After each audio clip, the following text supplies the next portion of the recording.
सो बात है ये उस दिन की जब मैंने ये चैनल स्टार्ट किया था। तो आज हम बात करने वाले हैं एक ऐसे टॉपिक के बारे में। तब कम से कम ये तो पता था कि मेरे पास कुछ नहीं है इस फोन के अलावा, और तब उतने पैसे भी नहीं थे कि खुद भी खरीद सकूं, और पापा से तो जिद नहीं कर सकता। तो एक नॉर्मल सा फोन लेके मैंने अपना जर्नी स्टार्ट कर ही दिया, और उसी एक फोन को लेके और एक ग्रीन स्क्रीन और एक माइक के साथ, और वही माइक जो हर एक बिगिनर का फेवरेट होता है, बोया M1। यही कुछ चीजों से मैंने स्टार्ट किया था। अब इसको देख, इस वर्ड को हमने हमारे माइंड, और 1.5 साल तक मैं सब कुछ अपने उसी एक फोन से ही करता था। एक टाइम ऐसे आ गया था कि उस फोन ने अपना दम तोड़ दिया। लेकिन फिर भी कुछ महीनों बाद मैंने दोबारा से उस फोन को जिंदा किया और अपना काम को दोबारा से कंटिन्यू रखा। और काम करते वक्त हर एक मिनट ने मुझे ये एहसास दिलाया कि मेरा इंटेंसिटी ऑफ वर्क एक कंप्यूटर ही झेल सकता है। अब पापा से तो जिद नहीं कर सकता, सो मैंने सबसे बेस्ट वे को चुना। पापा प्लीज कंप्यूटर दे दो, पापा प्लीज कंप्यूटर दे दो पापा। और काफी मेहनत के बाद पापा ने फाइनली मान लिया। चुपचाप जाके पढ़ाई कर, नहीं दूंगा बोला ना। नहीं दोगे? नहीं। तो मैं मम्मी को जाके बता दूंगा कि तुम्हारा आंटी के साथ चक्कर है। तो उन्होंने प्राइस के बारे में पूछा, ऑब्वियसली मिडिल क्लास परवरिश, पर मैंने नहीं बताया। हाँ, क्योंकि मेरा सबसे पहला टारगेट था कि पापा को मनाना, which was the toughest thing in the entire universe. So now since वो मान गए, now it's time to learn the specifications. तो मैंने सब कुछ छोड़ छाड़ के अपना रिसर्च स्टार्ट कर दिया। अरे यहाँ पर तो पीसी है ही नहीं, तो कहाँ पर रिसर्च करूंगा? ऑब्वियसली इस फोन पे मेरे पास कुछ है ही नहीं। और मैंने अपने फोन पे काफी रिसर्च करी।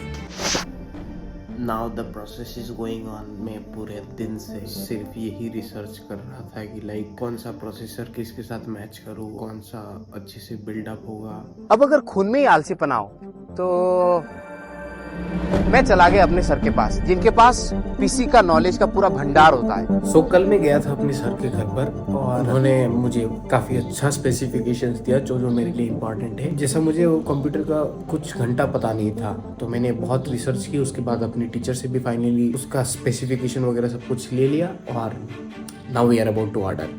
तो अब क्या, इट्स टाइम फॉर एग्जीक्यूशन। तो मैंने सोचा कि क्यों ना सबसे बड़े वाले से स्टार्ट किया जाए। तो पापा से मैंने बात कर ली थी कि मॉनिटर का प्राइस 30,000 से थोड़ा सा कम हो गया। तो उनसे जब मैंने बात कर ली, उन्होंने बोला कि go for it, order, this is the first step of our improvement. सब कुछ सही था, रिसर्च, स्पेसिफिकेशन, और धीरे धीरे सब कुछ तो ऑर्डर कर ही लेंगे। लेकिन एक चीज मुझे शायद से दिक्कत दे सकती है, जो कि मुझे मॉनिटर ऑर्डर करते वक्त मुझे याद आया। अब क्योंकि मॉनिटर ऑर्डर हो चुका है, so I need to fix my please. क्योंकि ये है मेरा हालत। मैं चाहता हूँ कि ये यहाँ पर मेरा पीसी बैठे, मतलब सीपीयू वगैरह इस एरिया पे बैठे। So I want to extend this table from here to there. But no worries, इस प्रॉब्लम को हम लोग बाद में देख लेंगे। बट बिफोर दैट हमें पीसी के सारे पार्ट्स को ऑर्डर करना होगा। इसीलिए मैंने मॉनिटर का वेट किया, and after so many days of waiting finally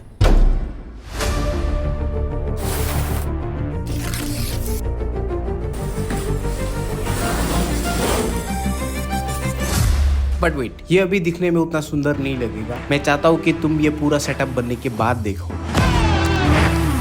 now let's order and bring everything one by one. So सबसे पहले the mitochondria of the PC. इसके अंदर क्या होना चाहिए? और ये पीछे वाले का इतना बड़ा चीज देख के तुम्हें क्या लगता है? ये दिखाओ कि ये क्या है। दिखाओ दिखाओ दिखाओ। Not now, but first let's open our PSU। Now since ये खुल गया, let's bring everything one by one. Finally it's here. Now बस वन प्रोडक्ट। ये है पीसी का मदरबोर्ड। ये इसका वर्जिनिटी ब्रेक हो गया। पता है सब कुछ सही था, मैं मजाक कर रहा था और मैं मजे भी कर रहा था, बट अचानक से मुझसे ये गलती हो जाती है। अभी पूरी मतलब मैं कितना खुश था कि ये मदरबोर्ड मेरे पास आ गया, लेकिन अब एक दिक्कत होगी। मेरे पास है DDR4 का रैम और ये इस पे सपोर्ट करता है DDR5, इसीलिए ये इस पे बिल्कुल सपोर्ट नहीं करता। अब मेरे को चेंज करना पड़ेगा, या तो DDR4 से DDR5 पे लाऊं, जो कि मैं नहीं कर सकता क्योंकि इसका डेट ओवर खत्म हो गया। अब मुझे मदरबोर्ड चेंज करना पड़ेगा। माय लक इज गुड कि मैं ये चेंज कर पा रहा हूँ, वरना तो पूरा डुबा देता पैसा। But the problem was that कि मुझे वो मदरबोर्ड बहुत पसंद थी। उसमें बहुत अच्छे अच्छे फीचर्स थे जो हर मदरबोर्ड में नहीं मिलता, और वो भी बहुत कम प्राइस में। सो मैं कैसे ये मदरबोर्ड को खोने देता, इसलिए मैंने सोचा कि मुझे एक दूसरा वाला नया DDR5 रैम खरीदना ही पड़ेगा, और ये DDR4 रैम मेरे लिए बेकार हो गया। So I bought the DDR5 RAM, but एक और चीज मिसिंग थी, क्योंकि मुझे लगा था कि मुझे CPU के साथ वो फैन मिल जाएगा, बट नहीं मिला मुझे, क्योंकि बाद में मुझे पता चला कि 13 Gen वाले प्रोसेसर्स में कोई फैन नहीं होता। So for that I need to bring a liquid cooler. तो अब क्या, मैंने ऑर्डर कर दिया और कुछ दिन वेट किया, and finally I have it. बस इसी का ही इंतजाम था। Now everything is, I think so, collected. Now since everything is ready, it's time to assemble. It's ready. We are totally ready. Let's go. और फिर मैं अपने सर के घर पर चला गया अपने प्राइवेट कार के साथ। बट एनीवेज हम लोग पहुंचे गए। So now let's assemble everything. पर पता है, मैंने पहले ये सोच के रखा था कि जब भी मैं असेंबल करने लगूंगा तो मैं उन सारे स्टेप्स को एक सिनेमैटिक वे में शूट करके दिखाऊंगा। बट मैं ये भूल गया था कि किस्मत बहुत बड़ी कुत्ती चीज है। इस पीसी को असेंबल करते टाइम में बहुत सारी दिक्कतें फेस होने लग गई थी, इसीलिए हमें बहुत सारी सिचुएशन की वजह से मैं उतने अच्छे से शूट नहीं कर पाया। सो अब जितना हो सकता था उतना मैंने शूट किया, और उन्हीं से ही तुम थोड़ी सी मजे ले लो।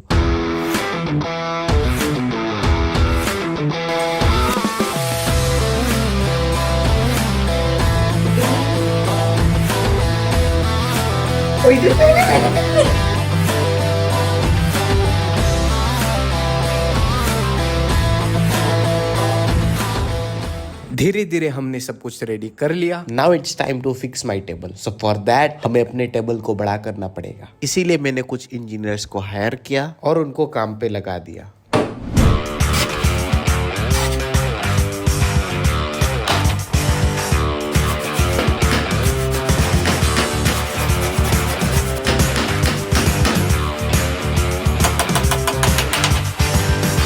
एक सेकेंड, एस तुम्हें पता ही होगा कि किस्मत कितनी बड़ी कुत्ती चीज होती है। सब कुछ तैयार हो ही गया था, लेकिन जब सब कुछ चलने ही लगा था, साला जो लिक्विड कूलर खरीदा था वो खराब हो गया। अब क्या करें? ये सब करके और 1 महीने का नाटक करने के बाद I finally bought this piece of shit.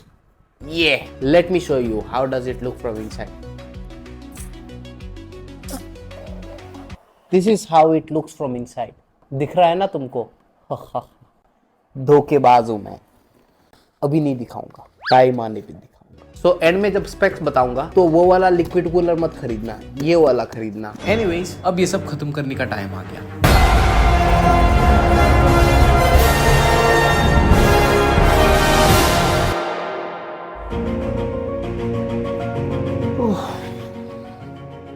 After 3 months of waiting, finally all the things are over.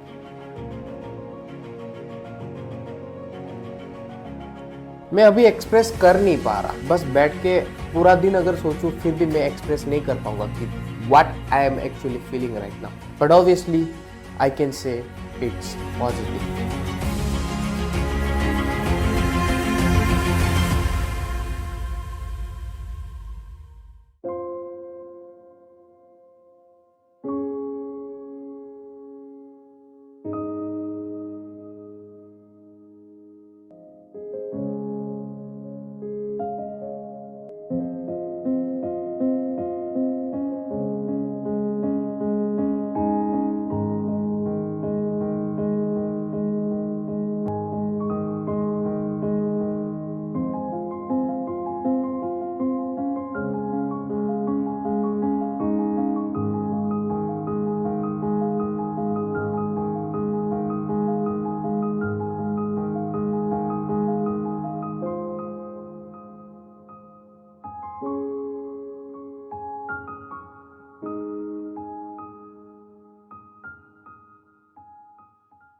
सो अब आते हैं कि ये मैंने इतनी सारी चीजें क्यों खरीदी।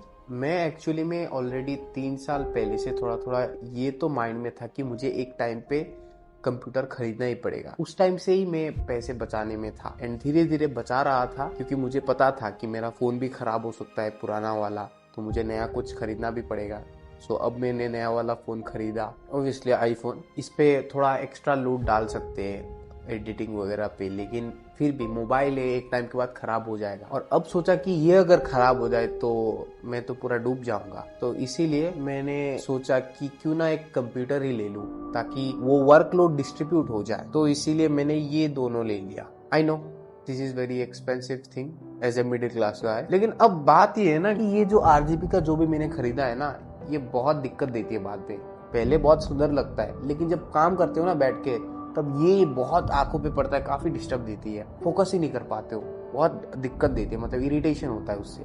सो फिर भी फॉर लुक्स के लिए थोड़ा सा सही है, मैंने थोड़ा सा लुक्स के लिए लिया था क्योंकि कभी कभार जरूरत पड़ती है। So everything cost almost around 130। और अभी मैं तुम्हें थोड़ा सा स्पेक्स वगैरह बता दूंगा, मैंने पहले रिकॉर्ड किया हुआ है तो उस पर देख लेना। बस वो लिक्विड कूलर, वो कूलर मास्टर वाला खरीद लेना, बाकी सब कुछ सही है।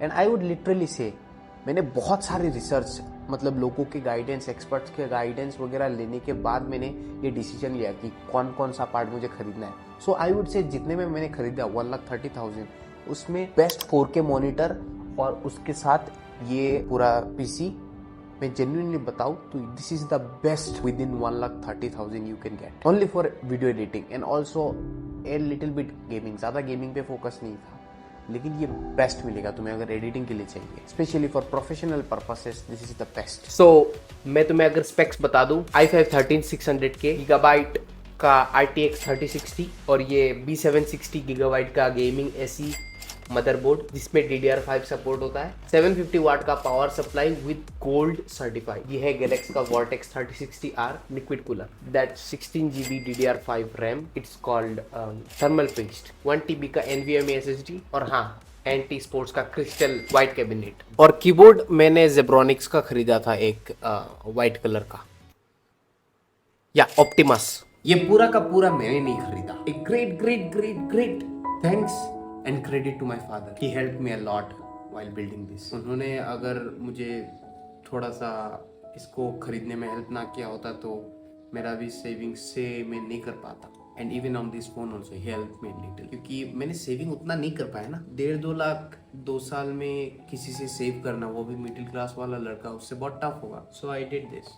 और अगर तुम चाहते हो कि मैं बताऊं कि मैंने ये कैसे कन्विंस किया वगैरह ये सब, सो ये आज नहीं, जब मैं रणवीर अलाहाबादिया के पॉडकास्ट में आऊँगा तब बताऊँगा, अगर वो पूछे तो। इसके लिए थोड़ा टाइम लगेगा, फ्यूचर में बताऊँगा, क्योंकि अगर अभी मैंने तुम्हें बता दिया सो मेरे लिए काफ़ी दिक्कत हो जाएगी। ये सब मैं खोदूंगा बाद में, there are reasons. And yes I wanted to say you that अभी वीडियोस थोड़े से लेट आएंगे क्योंकि मुझे बहुत कुछ सीखना पड़ेगा। मेरे पास बचपन से मन था कि कंप्यूटर ले लूँ। क्लास 3 में मैं पापा के पैर पे पड़ के रोया था, लेकिन नहीं दिया। लेकिन अब मैं खरीद चुका हूँ तो मुझे बहुत कुछ सीखना पड़ेगा, क्योंकि मैंने लाइफ में उतना कंप्यूटर यूज़ नहीं किया। बस स्कूल के वो छपरी वाले लैब पे यूज़ किया था, जिस पे बस MS वर्ड और पावर पॉइंट पे नाचते थे हम लोग। तो अब बाकी सब चीज़ें सीखना पड़ेगा। So videos will be a little bit late. Obviously ये वाला भी वीडियो लेट आ रहा है,